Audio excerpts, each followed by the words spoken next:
I was muted. Hey guys, you're watching She Knows Arsenal. My name is Jessica and I'm your host, and you can follow me on Twitter at @it'sJessino. So on today's show, we're going to be talking about Martin Odegaard being Arsenal and Arteta's number one target in that attacking mid position, as well as the option of Emiliano Buendia or Emi Buendia. He's been linked heavily with Arsenal lately as well. What is the likelihood of us getting one of those over the line? Or two? There's some people saying that we're going to bring in two. We'll talk about that. And we'll talk about how complicated that deal could potentially be. And we'll also touch on whether or not Arsenal should be looking at players in lower leagues to catapult us to Champions League. There's a lot of conversation around the types of players that we're being linked with, and are they good enough for Arsenal? So we'll talk about that as well. And a potential issue at midfield, whether or not Arsenal needs to bring in not one, but two midfielders in order to bolster that part of the pitch. So yeah, that's going to be the show for today. You guys let me know. Are you watching in the chat box? What are you up to? How are you feeling today? I mean, I'm feeling a little sad just because we're not in that Europa League final. I'm not going to be watching it. There's just no way I'm going to be watching Manchester United potentially win a trophy. It's not happening for me. So once I'm done with my shows for today, I'm just going to kind of go dark for a little bit, check the score, and then see if I have an opportunity to banter them later. But other than that, I'm feeling good, and I hope you guys are as well. So let me know how you're feeling in the chat box and what you think about Odegaard and all those types of things. You guys can kind of see in the background, I was watching Hulu. Let me turn that off. Yeah. So Olivier saying coffee is life. Yes, it is. You guys, I'm a 2-cup per day type of individual, if not 3. I love coffee, not just like the energy aspect of it, but I like the way it tastes as well. Newman says laugh out loud. Stuart says, hey, Jess. Hey, how are you? Van says, hi, Jess. How are you, Van? Newman says, Jess sporting my favorite haircut of hers. Thank you. I appreciate that. Aaron says, 2 midfielders needed, Basuma and 1 other. We will definitely talk about that. Newman says, don't be scaredy, Jess. Back Unai. I mean, of course, I think it's weird. There's some people saying that there's Arsenal fans out there that want Manchester United to win because it's Unai Emery. Like, no, you guys, Manchester United must lose. We are all Villarreal today. We're all a part of that big, ugly yellow submarine. And yeah, we definitely want Unai Emery to win this game. Mike W says, feeling great, not sold on Odegaard. Yeah, I completely understand that. PSA says, what are your thoughts on Buendia links? We will talk about that in just a minute. Aaron says, Odegaard would be 3rd or 4th choice. Okay. And Van says, I think he may finally go to a 4-3-3 he's rumored to favor. Okay. So let's get into it. So let me just pull this up really quick. The Athletic, via David Ornstein, said that if Arsenal don't get Odegaard, they'll consider Buendia. And it would take about 40 million for us to get the Buendia deal done. So I think we all kind of know that Arteta really likes Odegaard. I think to me, it's clear that he likes the guy. So he's our number one target. This deal is incredibly complicated because any player that gets an opportunity to play for Real Madrid is not going to leave without kind of exhausting every possible avenue to play for Real Madrid. You don't go there and leave for Arsenal unless you know there's absolutely no chance of you having a career there. Even somebody like Dani Ceballos, who I think clearly doesn't have a career at Real Madrid, is still hoping that there is a percentage of a chance that he could get in that squad. And looking at the way that their team is, the way their squad is built, they need some sort of refresh or rebuild or something like that. They still have quality players, but they're losing their legs. They're a little bit, they just need to kind of shake it up. So it's a complicated deal in that Odegaard is really highly regarded by their hierarchy. The club really likes Odegaard. Zidane I don't think there's any concrete evidence that he doesn't like Odegaard. I think he just preferred the midfield three. And once he got set on Modric, Kroos, and Casemiro, there was no space for Odegaard. And they were sending him out on loan because he's not ready. I think based on what we've seen from Odegaard at Arsenal, I think I'm not necessarily that surprised that they're not playing him at Real Madrid. He's good, but he's not there in his development yet to take Real Madrid to that next level. So that being said, Zidane being there or not, to me, is not really the biggest issue. It's whether or not the hierarchy sees him as the future of their club, which I think they do. They've said many times that they really rate Odegaard. He's one for the future. Now, when is that future? Is the future next season, or is that future a couple of seasons past that or in the future?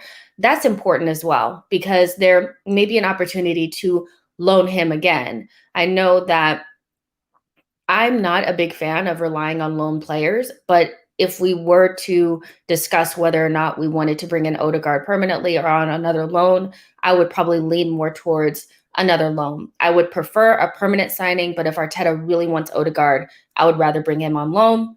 If they're not sold on him for next season, which it looks like they may not be because they have extended Luka Modric for another season. Luka Modric has signed a 1-year extension with Real Madrid. So what that signals to me is that the guy is going to be playing another season at Real Madrid. That is the position that Odegaard would be taking over. So will he want to sit the bench again for Real Madrid and lose valuable time for development?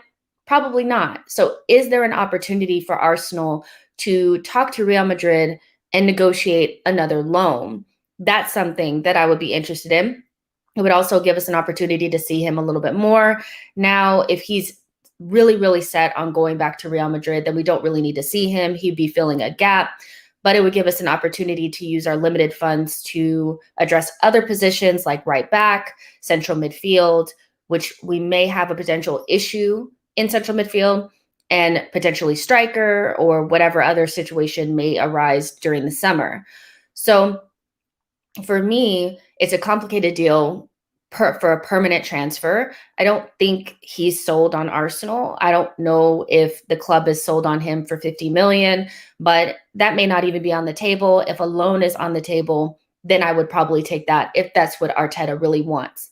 So there's that. There's a big part of the fan base that is not sold on Odegaard, and I'm definitely kind of a part of that as well. I think from what we've seen, he's scored like 2 goals and has 2 assists or something like that.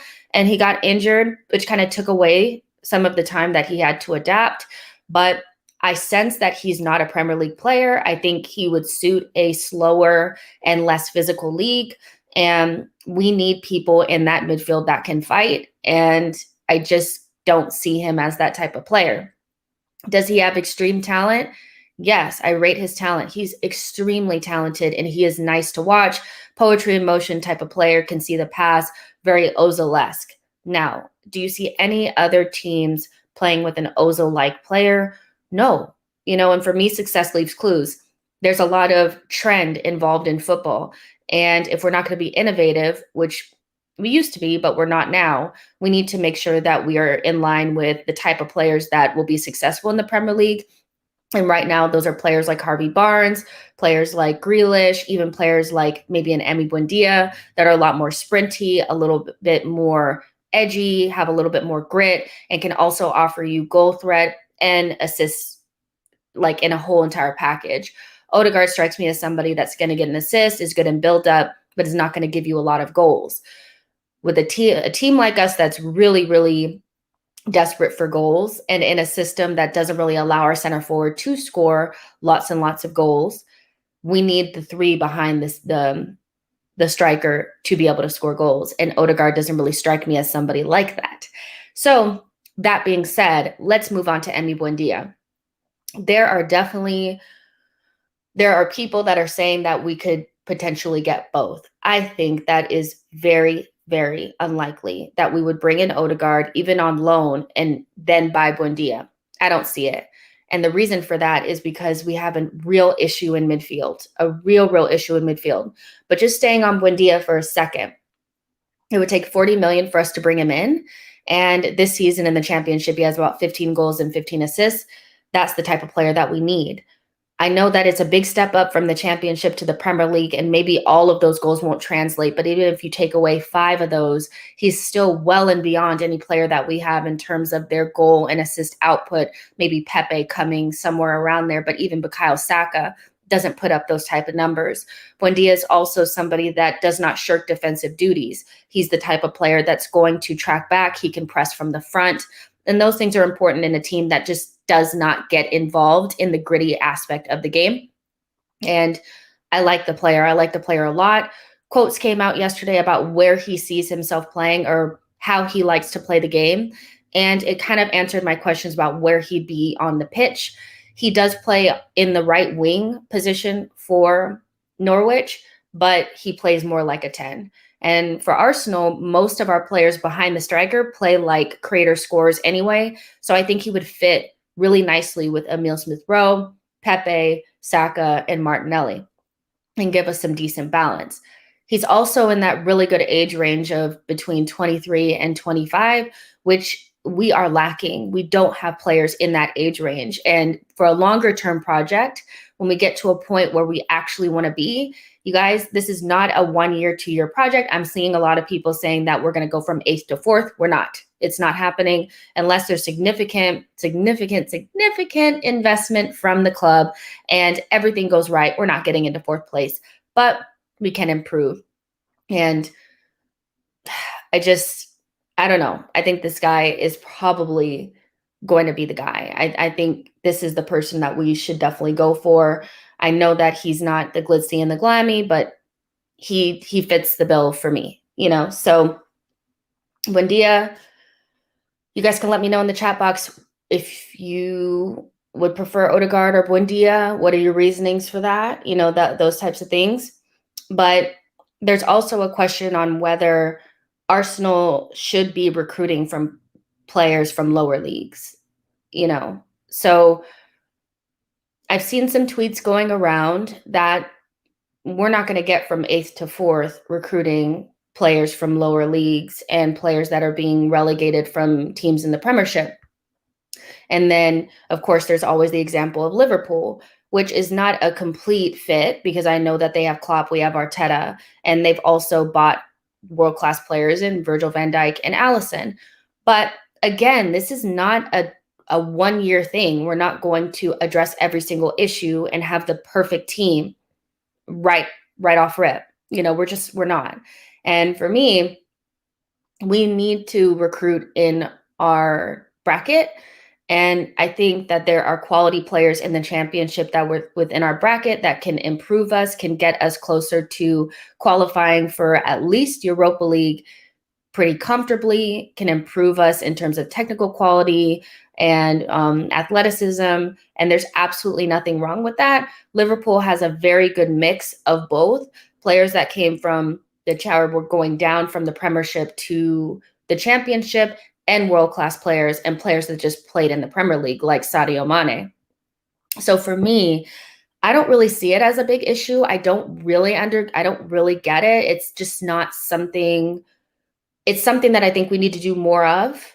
And I've even seen people say that Max Aarons is not quality. What world are we living in where Max Aarons is not a quality right back? Newsflash, we're not getting Hakimi. We're not getting Hakimi, and we're not spending 50 million on a right back. We're going to spend about 25 million, whatever we make for Bellerin, if he goes, is what we will use to replace our right back. There are quality options in the Championship / in the Premier League / in other leagues. But the idea that recruiting in the Championship or recruiting from teams that are going to be relegated is somehow not something that Arsenal should be doing, I think it's just laughable. I think one of the best things that you can do is weaken your opposition and weaken other teams in the Premier League by taking their best players. That is what good teams do that all the time. Bayern Munich does that all day, every day. That's how they recruit. They recruit players from lower teams and weaken them and strengthen themselves at the same time. The idea that Aarons is not quality and that Arsenal should not, we're not even being just linked with players in the championship. We're being linked with players in France, players in Germany, players everywhere. But this weird notion that one, we're going to jump from 8th to 4th in one window is laughable to me. And also that somehow recruiting in the championship is not, we're not going to be able to find quality there. It's just a joke. And I guarantee that if another team got Max Aarons and he did well, a Leicester went and got him, a Bayern Munich who he's been linked with gets him, we'll be sitting there. Those same people will be, why didn't we get Max Aarons? He was right under our nose. Why didn't we get Emi Buendia? He's right under our nose. Aston Villa will get Emi Buendia and they'll be above us next season with Grealish, Buendia, Emi Martinez, Douglas Luiz, Traore. Like, you guys, come on. Like, yeah. What are your thoughts on recruiting in lower leagues and from teams that are being relegated? And if you have a difference of opinion, please let me know. This is not a you have to agree with me type of stream, but I'm seeing this and I'm just thinking to myself, like, we're not going to get Hakimi to play right back for Arsenal Football Club right now. We're not. We're not going to spend 50 million on that type of player. We're just not. So let's see. Lori Laker says, Buendia and Basuma would be a good enough fix. Would that be good enough to fix a lot of our midfield issues? No, it wouldn't. Just hold that really quick, Lori. I'm going to come back to that because we do have an issue in midfield, and I don't think that that's enough. But we'll definitely talk about that in just a second. Stuart says, I think we could be close to 4th without Europe. I do think we'll get close. But when you look at teams like Manchester City, Manchester United, Chelsea, these teams are going to improve and they're already miles ahead of us anyway. So if those are the 3 spots that are already gone, the likelihood of us getting the last one with Leicester sniffing around, Liverpool, they will re-up. They've already bought Konate. They will be better. Look at the type of injuries that they had and they were still able to get 3rd.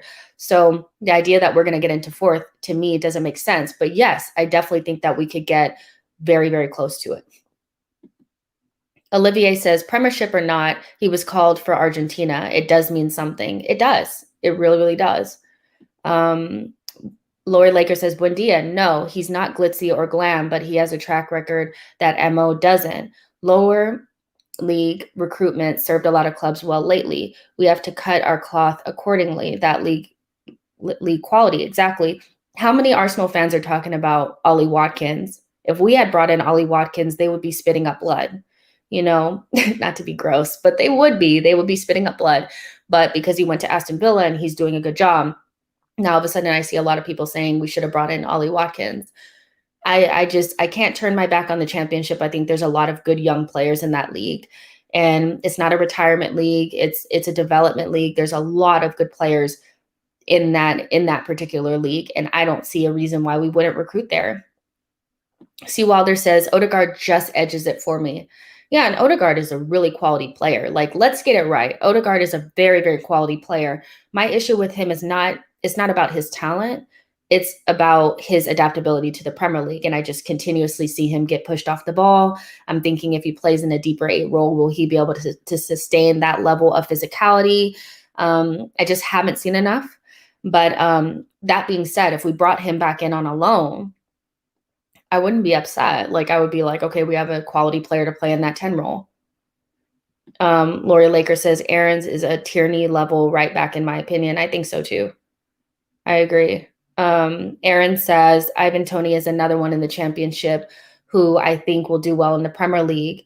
I think so as well. Like, he reminds me of Vardy. His story reminds me of Vardy, as well as the way that he plays. He is definitely not shiny. He's not fancy, but he gets the job done. And there's absolutely nothing wrong with that. Like, we need players that will play hard for the badge. You know, we need players that there's another aspect to this of some players that are coming from lower leagues and teams that are being relegated probably haven't gotten their big move yet. So moving to Arsenal is a way for them. We wouldn't have to give them top wages, you know, like you would from like a player that's coming from like a Juventus or Real Madrid, or a player like this, like that's already kind of been there and done that, been at a big team before. They're going to be looking for similar wages, if not more.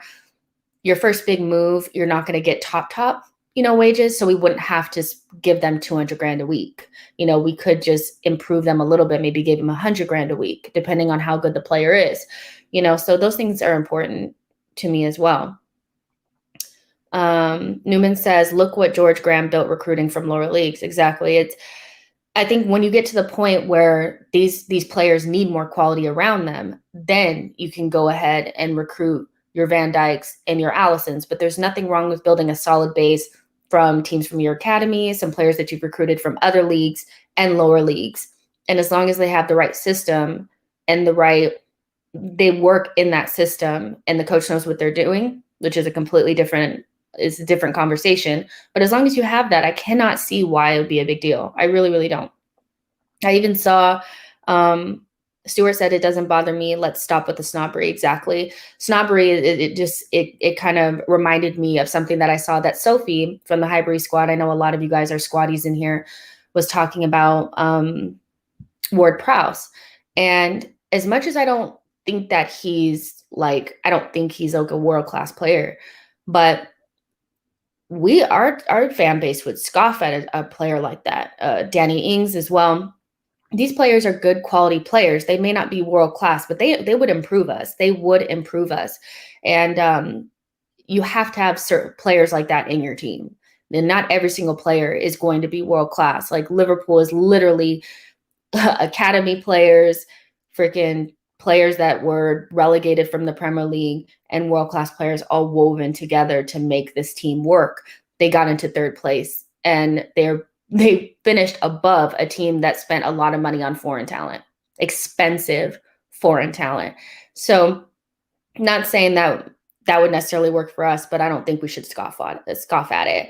But yeah, that's the other thing I wanted to talk about, just going back to what Lori was saying about the midfield, is bringing in Buendia and Basuma good enough to solve our midfield issues. Now, it improves our quality, but does it improve what happens when certain players are gone for AFCON in terms of depth? We have to remember that Guendouzi is most likely not going to be here, as well as Torreira. Willock is questionable. We don't know if he's going to come back. And so that really leaves you without Ceballos as well, with El Neni, Thomas Partey, and Granit Xhaka. If Granit leaves, then what? Then what are we doing? When Thomas and El Neni go to AFCON, what happens there?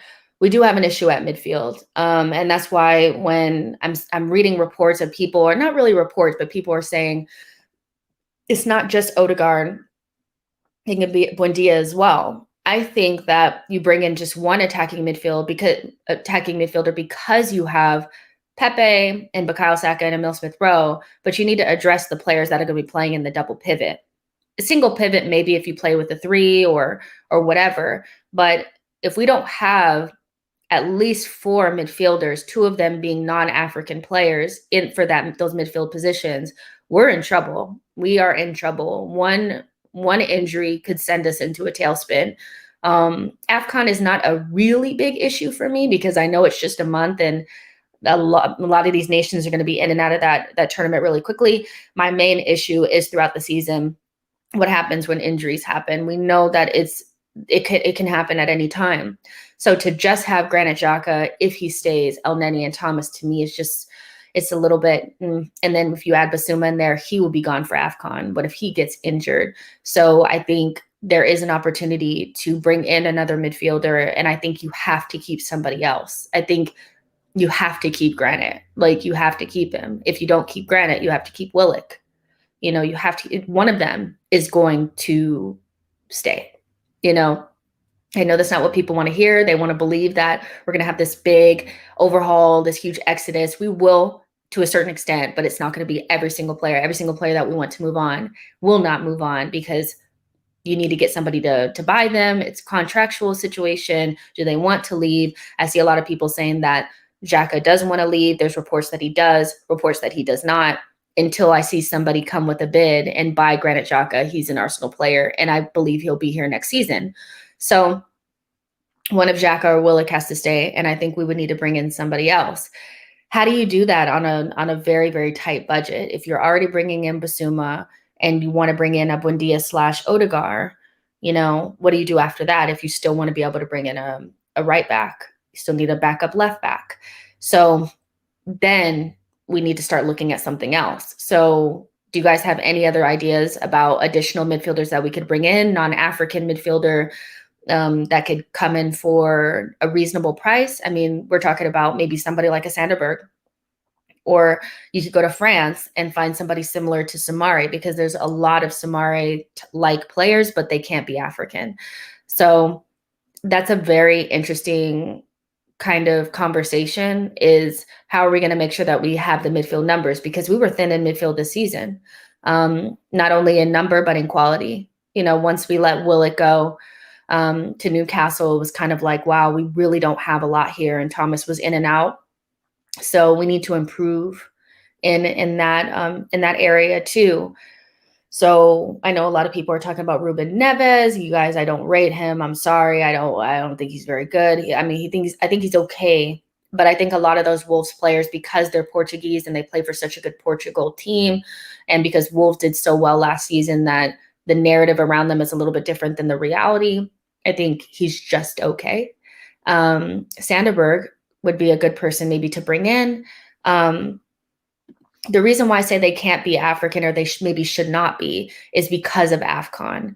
That's the only reason why. It's not because I don't like African players. You guys know I love Basuma, Thomas Partey. I would bring in as many African players as possible. I love African players. But my issue with that is that there's no point in buying another. If you buy Basuma, then the other midfield option probably should not be African, or should not be qualified to play in AFCON, if that makes sense. So that's my only reason for that. It doesn't have anything to do with me having some agenda against African players, which would be silly. Let's see. Kessie as well. Yeah, another one that would be going AFCON, yeah, with Ivory Coast. And it's difficult. It's hard, because you'll also want to make sure that they're actually good as well. You can't just bring in any old buddy, can you? I think Sanderberg would be a good one. I'm a little weirded out about his whole, but what about if Odegaard doesn't come, you're getting relegated with Sheffield. You don't need to be worried about what Odegaard is doing. You need to worry about your own career. You know what I mean? So I would take Sanderberg, knowing that I'm not 100% sold on him. I know he's talented, and I've seen that he is talented, but he hasn't really showed it in the Premier League on a consistent basis. But he's pretty low risk. If you could get him for about 20 million, and he's 23 years old. If it doesn't work out, you sell him at 25 and you move on. So relatively low risk, has played in the Premier League, is in that good age range. And when Thomas Partey / if we were able to get Basuma are gone, as well as El Neni for AFCON, you would still have some sort of decent midfielder to put in there. You could even play in a 3 with Sanderberg and play without a natural CDM if you wanted to. I'm seeing Sabitzer. I love Sabitzer. I don't know where he'll end up, but I don't think we're going to spend on another prime age player. He's about 27, maybe 28 years old. I think he's primed for like a Spurs move or something like that. The guy is, I think, quality, but I'm not sure where we'd be in the market for somebody like that. Billy says, I'll keep Willock and Xhaka because of AFCON, knowing we'll usually struggle in January and February. Yeah, I think we have to sell one of them though, Billy, because Xhaka will be going into, if we keep him another year, then he'll have 1 year left. 29-year-old, what are we going to get for him with 1 year left on his deal? And then Willock, this would be such a good time to sell him if we got a good deal. But the deal has to come, like the actual bid has to come in, so until somebody's ready to pay about 25 million for Willock, I wouldn't even be worried about it, really. Laurie Laker said he's 27 until he's 28. Yeah, that's for sure. Guido Rodriguez did the links with him die down. He seems like a decent gem of a DM. I mean, they died down pretty rapidly, didn't they? A minute ago, like it was a done deal, and then it just kind of went away. So I'm not really sure. It was kind of like those Joan Jordan type of rumors where, to me, they're kind of similar type of players. They play like deeper midfield, slower but aggressive, have a good pass on them, that type of thing. But that really died down. I'm not sure what happened with that and why that was like such a hot rumor and then it just kind of went out, you know. Lori Laker said, who has the higher market value, Willock or Granit Xhaka? Adding in the English premium, it's Willock for me. I mean, I don't know who's buying. I mean, we're not getting our money back, right? We spent 35 million on him. We're not getting that. I think his value is about 22 million. When I looked at transfer market, that's not always accurate, but him being a little bit on the older side, I'm not, in being a pretty limited player as well. It's interesting. I think I would rather keep Xhaka and sell Willock, not because I think that Willock's not a good player, but I'm not sure his value will ever be this high. And granted, as a rotational option for the midfield, for me, would be a better fit because we know what we're getting. Willock is not going to play in the pivot. I know people think that he can play in it. He can't. He's not disciplined enough defensively for me to play in the pivot. So we're looking at another player that's going to be playing attacking mid that doesn't necessarily solve our issues in that deeper midfielder role. So I would definitely sell Willock. Not because I don't like him, but just because it's the right, probably the right time. Billy says, how about Matthias Martinelli? I think Edu would want another Brazilian look. I watched the kid play the other day and who are they playing? I forget who they were playing, but I watched him play the other day and I thought he was good, but like, is he better than Aziz? No, you know, he plays in the similar role, adaptation. Not everybody's going to be like Gabriel Martinelli. So this is one of those, if it was like an under the radar type of signing and we just were able to acquire him for like a couple of million and stick him in the under 23s and then move him up over time, yes. But somebody that we're going to be expecting to fill in January and in cup games, not so much. But I would expect some sort of under the radar. You know, I saw that we may have put in a bid for Gabriel Veron or whatever his name is, but then that went away. And so I'm not really sure what's going on with the Brazilian links and the Brazilian under the radar signings. I would like to get one, but we need to get our main targets, you know. Kenjamin says, Willock not good enough to play tiki-taka football. His passing is off. I mean, yeah, passing is not really like his thing. Like running with the ball and running without the ball are his skill sets. So yeah, if we want to play these little short passes, he wouldn't be great for that. PSA says there are also like links to Edmund Tapsoba. Do you think that will hinder Saliba's development? I mean, I don't know, to be honest. I think in a way, yes, because he's like 22 years old. And I think just overall, he's probably the wrong profile from an age standpoint and an experience standpoint. If that's what we're looking to bring in, I mean, he's 22 years old coming from the German league. I mean, he could flop massively. He looks good in the German league, but when you come to the Premier League, we're not really sure how that adaptation is going to take place. You have two young right-sided center backs adapting to the league at the same time.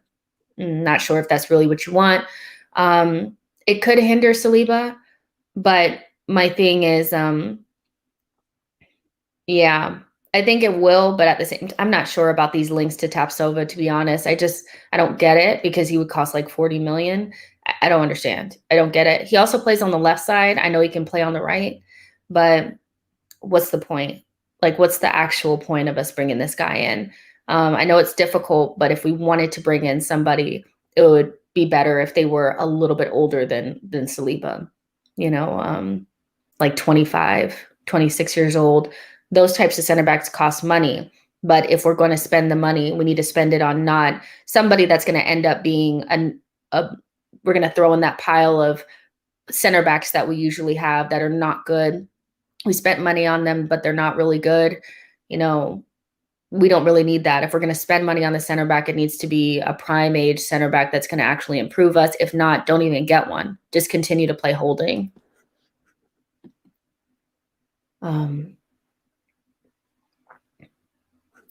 Kenjamin says, would prefer Koundé.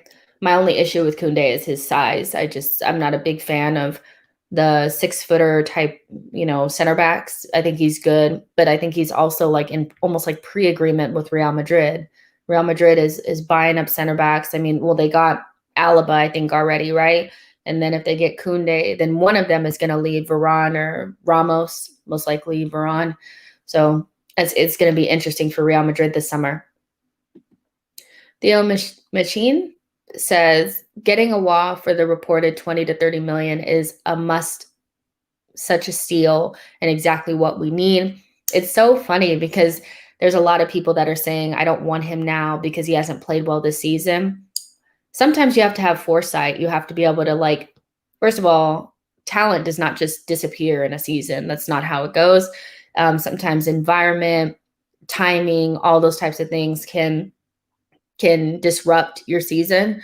And Aouar being so heavily linked with us and a big move to us, and for it to fall through really at the last minute, he basically had his bags packed and then it fell through. And then they had already replaced him. They had already brought in Paqueta. And so when that happens, you're going to probably have a rougher season. Even Sancho really struggled at the beginning of Dortmund's season before he got injured because he was so heavily linked with Manchester United. I think it just disrupted him. So the idea that he's fallen off of a cliff and now you don't want him because he hasn't had as good of a season, I think is just that is the type of deal that I would be looking for Arsenal to do, because now that a lot of teams are not going to be looking at him anymore. He's not being linked with Juventus and Barcelona and Real Madrid anymore. And he wanted to come to Arsenal. So for me, it's like, that's a no-brainer to me. Go in there and offer them the 25 million that we offered them last summer and move on. Grab the guy and go. He has not fallen off a cliff. He's still a quality footballer. He just had a bad season. I think we have a tendency to write people off after a couple of bad games or something. And I just think that's a good deal for us to do for a young player that would fit our team. So, but yeah. Billy says, in my opinion, Aouar must be careful not to follow Nabil Fekir. Fekir stayed at Lyon too long. Yeah, I mean, I think he's out the door. I think even a loss has said as much that this is what we want for him and we want him out of here, so I don't think he'll be there. Aaron says, I'm sorry, but who really knows about Aouar? I didn't know who he was 2 years ago, but as soon as he was linked, he's a quality player. I mean, there's a lot of people that rate him. It's not like he's not in and around that French team. It's very difficult to even get a look in that French team, and he was in and around it. Obviously, they have so much quality that he probably won't make the Euro squad. But just because you didn't know who he was and then we became linked to him, we weren't just, I mean, I can understand why you might think that's just how we got hyped on him. But the guy's quality, everybody says so. Everybody knows it. Even experts in the French game, say that he's quality. I've watched him with my own eyes. He's quality. He may not be the impact player that maybe like a Grealish would be, but he would fit into the scheme of what we're trying to do. And he has technical quality that our players don't have.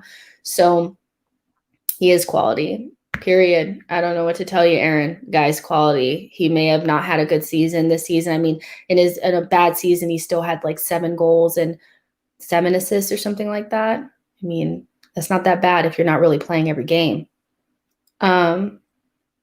Olivier says, I say take Aouar at 25. Yeah, that's the thing too. It's I think the deal is what's really attractive to me. If they wanted 50 million, then no. But 25 million for a quality player, sometimes you take that over taking the risk on a bigger player, or a player that you're gonna have to pay 50, 60, 70 million for. Yeah, so.